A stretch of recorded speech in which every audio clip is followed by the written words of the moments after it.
প্রিয় দর্শকবৃন্দ, আজ স্বাস্থ্য বিষয়ক ভিডিওর এই এপিসোডে বড়দের এবং শিশুদের ডায়রিয়া নিয়ে আলোচনা করব। প্রাপ্তবয়স্ক মানুষ বা শিশুদের ক্ষেত্রে দিনে 3 বারের বেশি অথবা ঘন ঘন যদি পাতলা পায়খানা হয় তাহলে সেটাকে আমরা ডায়রিয়া ধরে নেব। শিশুদের ক্ষেত্রে পাতলা পায়খানা বারবার হচ্ছে কিনা এটা খেয়াল রাখতে হবে।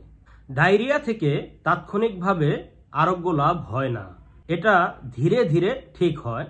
নিয়ম মেনে খাবার, স্যালাইন এবং প্রয়োজনে ওষুধ খেলে ডায়রিয়া ধীরে ধীরে ভালো হয়।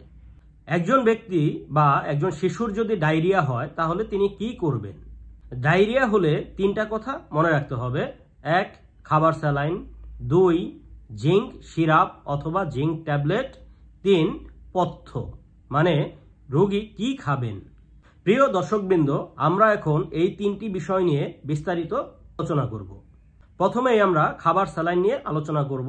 ডায়রিয়া হলে আমাদের শরীর থেকে পানির সাথে লবণ বের হয়ে যায়। এই লবণ ও পানির ঘাটতি পূরণের জন্য খাবার, স্যালাইনের কোনো বিকল্প নেই। 12 বছরের উপরে প্রাপ্তবয়স্ক একজন ব্যক্তির যদি ডায়রিয়া হয় তাহলে প্রতিবার পাতলা পায়খানার পর আধা লিটার পানিতে 1 প্যাকেট ওরসালাইন গুলিয়ে খেতে হবে। 5 থেকে 12 বছর বয়সী ব্যক্তিদের ডায়রিয়া হলে তার ক্ষেত্রে আধা লিটার পানিতে 1 প্যাকেট ওরসালাইন গুলিয়ে সেখান থেকে অর্ধেক পরিমাণ প্রতিবার পাতলা পায়খানার পর খেতে হবে। এছাড়া শিশুদের ডায়রিয়া হলে প্রতিবার পাতলা পায়খানার পর ওই শিশুর যত কেজি ওজন তত 4 চামচ পরিমাণ ওরসালাইন খাওয়াতে হবে। 2 বছর থেকে 5 বছর বয়সী শিশুদের ক্ষেত্রে ডায়রিয়া হলে তাকে প্রতিবার পাতলা পায়খানার পর 20 থেকে 40 চামচ পরিমাণ ওরসালাইন খাওয়াতে হবে। 6 মাস থেকে 2 বছর বয়সী শিশুদের ডায়রিয়া হলে তাদের ক্ষেত্রে প্রতিবার পাতলা পায়খানার পর 10 থেকে 20 চামচ পরিমাণ ওরসালাইন খাওয়াতে হবে।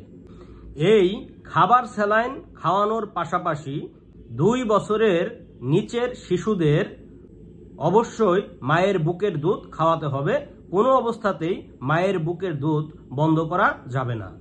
শিশুর বয়স যদি 6 মাসের কম হয় তাহলে তাকে ঘন ঘন মায়ের বুকের দুধ খাওয়াতে হবে। তার ক্ষেত্রে অন্য কোনো পানীয় বা খাবার, স্যালাইনের সাধারণত প্রয়োজন হয় না। শিশু যদি বমি করে সেক্ষেত্রে ধীরে ধীরে শিশুকে খাবার, স্যালাইন খাওয়াতে হবে। যেমন 3 বা 4 মিনিট পর পর 1 চা চামচ করে ওরসালাইন দিতে হবে।